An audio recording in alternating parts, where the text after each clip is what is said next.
আমি রাস্তায় রাস্তায় পাগল খুঁজতাম, দেখতাম, যাতে আলাদা না মনে হয়, তুষি যাতে নাম বা একটা শহরের মেয়ে যাতে না মনে হয়। হাওয়াতে তেমন কিছুই করি নাই, বাট হাওয়ার থেকে রোদে অনেক এক্সট্রিম। পান খেতে হতো, ওই অঞ্চলের মানুষ পাথরের চুন খায়, অনেক লাল হয়ে যায়। তাদের সাথে আমিও কাজ করতাম, লেবারের কাজ। সরিষার তেল লাগিয়ে আপনি যদি রোদে যান তাহলে অনেক তা দ্রুত বার্ন হয়, চামড়া পুড়ে মানে কয়লা করে ফেলতে হবে। এই প্রথম আমি কোনো একটা চরিত্র করেছি যার কোনো নাম নাই। রোদের জার্নিটা সহজভাবে বলতে গেলে অনেক টাফ, চরিত্রটাকে বিশ্বাস করা, কারণ আমার আসলে এক জীবনযাপন তো ভালো লাগে না। তুষি ক্যারেক্টার থেকে ছুটি নিয়ে আমি অন্য চরিত্রে ঢুকে যেতে চাই। হাওয়াতে দেশের সমস্ত মানুষের ভালোবাসা পেয়েছি, এটা হাওয়ার থেকে অনেক বেশি চ্যালেঞ্জ, অনেক বেশি।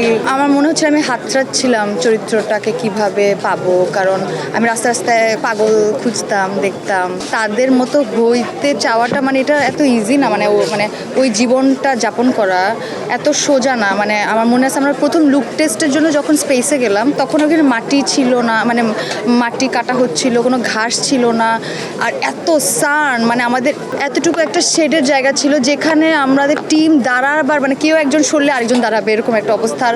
মানে এখানে মাইগ্রেনের ব্যথা, আমি প্রথম দিন যখন ওই স্পেসে যে আমার মাইগ্রেনের ব্যথা চূড়ান্ত, আমি জাস্ট এইখান থেকে একটুখানি হেঁটে যাচ্ছিলাম, সেটাই আমার মনে হচ্ছে আমি শেষ হয়ে যাব, কারণ ওই তাপটা শরীরে নেওয়ার একটা ব্যাপার ছিল। তা আমি এখানে অনেক দিন থেকেছি, মানে আমি এটা নিয়ে অনেক স্টোরি আছে, অনেক গল্প আছে, এগুলো শেয়ার করতে চাই অবশ্যই। যেটা হয়েছে যে আমি যখন প্রথম বললাম যে লুক টেস্টে, তখন দেখলাম যে ওইখানকার অঞ্চলের স্পেসের মানুষদের সাথে আমাকে খুব আলাদা লাগছিল।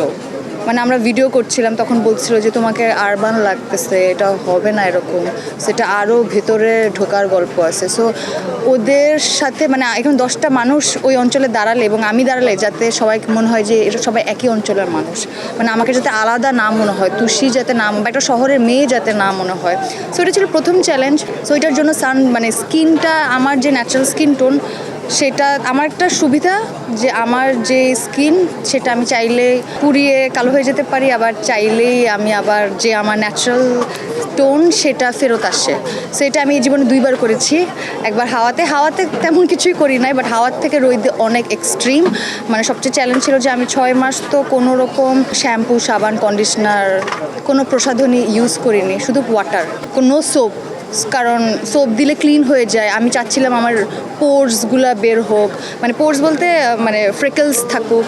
আমার যে পান খেতে হতো, আর আমার মা পান খায়, তো পান খেলে আপনার দাঁতের মধ্যে এক ধরনের টেক্সচার আসে, ওইটা চাচ্ছিলাম। তো ওইটার জন্য আমি পান খাচ্ছিলাম, কিন্তু ওদের মানে যেইটা খেলে আমার কাজ হবে সেটা হচ্ছে ঝিনুকের চুন খাওয়া যাবে না, পাথরের চুন খেতে হবে। ওই অঞ্চলের মানুষ পাথরের চুন খায়, অনেক লাল হয়ে যায়, ওইটার কারণে মুখ পুড়ে যেত। সো ওইটা প্র্যাকটিসের মধ্যে ছিলাম, মুখের জিহ্বা ভারী হয়ে যেত, অনেক কিছু। আমি তো আমরা যে বাড়িটা বানালাম সেই বাড়িটা সবার সাথে মিলেমিশে আর্ট, তারপর হচ্ছে ওই যে বললো যে ওই এলাকার মানুষরা সবাই মিলে বসে আমরা ওই বাড়িটা বানিয়েছি, তাদের সাথে আমিও কাজ করতাম, লেবারের কাজ। ওই টিলার উপরে উঠতাম, অনেক কষ্ট, মানে আপনি একবার উঠলে আপনার দম বের হয়ে যাবে। তো গাছ লাগানো, মাটি ফেলা, ওইগুলো আমি করতাম। কারণ হচ্ছে শুধু একটাই আমার স্কিন কেয়ার ছিল, আমি সরিষার তেল লাগাই থাকতাম সেটা, কারণ সরিষার তেল লাগিয়ে আপনি যদি রোদে যান তাহলে অনেক তা দ্রুত বার্ন হয়। সো একদম চামড়া পুড়ে মানে কয়লা করে ফেলতে হবে। কারণ কারণ এটা মেকআপে কাজ হবে না, কারণ ওইখানে যে জায়গাটা, আপনি যদি কালো মেকআপ দেন, আপনি যদি দৌড়াদৌড়ি করেন, বৃষ্টি হয়, মেকআপ সরে যাবে, আপনি ঘামলে আপনি রিয়েল স্কিন বের হয়ে যাবে।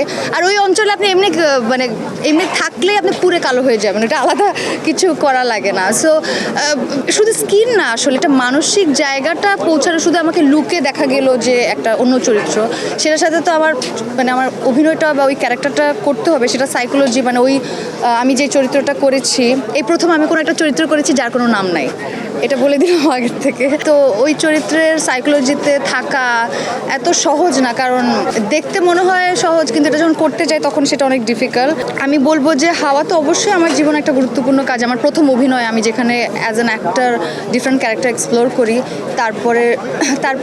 তারপরেও আমি কাজ করেছি, কিন্তু সেগুলো রিলিজ হয়নি। এবং তারপর তো রোদের জার্নিটা আসলে এটা সহজভাবে বলতে গেলে অনেক টাফ। এটা সিনেমাটা দেখলে আপনারা আরও রিলেট করতে পারবেন, আমি আরও অনেক কথা হয়তো প্রশ্নগুলো তখন বলতে পারি। এটা আসলে আরও 1 বছরের বেশি হয়ে গেছে শ্যুট। প্রথম হচ্ছে ফেস কার্ড যে টিমটা, তারা তো আমার পরিবারের মতো নেই, তাদের সাথে তো আমি অনেক কমফোর্ট এবং অনেক কিন্তু নূর ভাইয়ের সাথে আমার প্রথম কাজ এবং he is an amazing actor. এমনিতে আমি রোহিত করা হবে ওনার সাথে, এটা আমি জানতাম না। তার আগ থেকে আমি চাচ্ছিলাম যে ওনার সাথে আমার কাজ করা হোক, কারণ এত দুর্দান্ত অভিনেতা এবং ওনার সাথে কাজ করতে গিয়ে আমার চমৎকার মানে আমরা আসলে ট্রান্সেই ছিলাম না, সত্যি কথা। আমরা যে সময়টাতে প্রিপারেশন টু শ্যুট, আমি জাস্ট আমার মানে সব কিছুর থেকে বের হয়ে গেছিলাম, মানে ওখানে লিভ ইন করি না আমি, মানসিক ওই জায়গাতে ওইখানেই থাকতাম। আমরা রাস্তায় ঘুরে ঘুরে আনইউজড মানুষের ইউজড কাপড় কিনতাম, এরকম পাওয়া যায় টুকের বাজারে, মানে আমরা যে জায়গাটা ছিলাম এরকম টুকের বাজার, ওখানে এরকম ছালার দোকান, ওখানে ইউজড কাপড় চোপড় করতাম। মানে এটা আসলে বিশ্বাস, এসব করা আসলে করার কারণটা হচ্ছে যে চরিত্রটাকে বিশ্বাস করা। আমি যখন বিশ্বাস করব তখন আসলে আপনারা বিশ্বাস করবেন। তো আমার বিশ্বাস করতে আমার মনে হয় এই প্রসেসে কাজ করলে আমি অনেক বেশি অন্য মানুষ হতে পারি বা কাছাকাছি যেতে পারি। ওইটাই, সব কাজে তো আসলে সুযোগ হয় না, চাইলেও পারি না। তো কিছু কিছু কাজে হয়তো সুযোগ যদি পেয়ে যায় তখন সেটাকে হাতছাড়া করতে চায় না। সেটা কারণ আমার আসলে এক জীবনযাপন তো ভালো লাগে না। এই তুষি ক্যারেক্টার প্লে করাটা ইটস বোরিং। তো এই তুষি ক্যারেক্টার থেকে ছুটি নিয়ে আমি অন্য চরিত্রে ঢুকে যেতে চাই। ওইটাই আমার কি বলবো, নেশা, ভালোবাসা, বিভিন্ন জীবনযাপন করা, এটাই। আর ফেস্টিভ্যাল নিয়ে আপনি যেটা বললেন সেটা হচ্ছে যে হ্যাঁ, এটা আমার প্রথম ফেস্টিভ্যাল জার্নি যদি আমি যাই এবং প্রথম অভিজ্ঞতা হয়তো বা হবে। অবশ্যই খুশি, ভালো লাগছে। আমাদের টিম সবাই, আমার ডিরেক্টর এত কষ্ট করেছে, তার স্বপ্নটা যদি মানে তার কাজটা যদি মানুষ অ্যাপ্রিসিয়েট করে। আমরা তো হাওয়াতে দেশের সমস্ত মানুষের ভালোবাসা পেয়েছি, এখনও চাই আগে আমি দেশের মানুষের ভালোবাসা আমার ডিরেক্টর, আমার টিম যাতে পায়। সেই সাথে যদি দেশের বাইরে মানুষ অ্যাপ্রিসিয়েট করে সেটা তো অবশ্যই ভালো লাগবে। দোয়া করবেন আমাদের জন্য যাতে আমরা আপনাদেরকে কাজের মাধ্যমে ভালো কিছু দিতে পারি।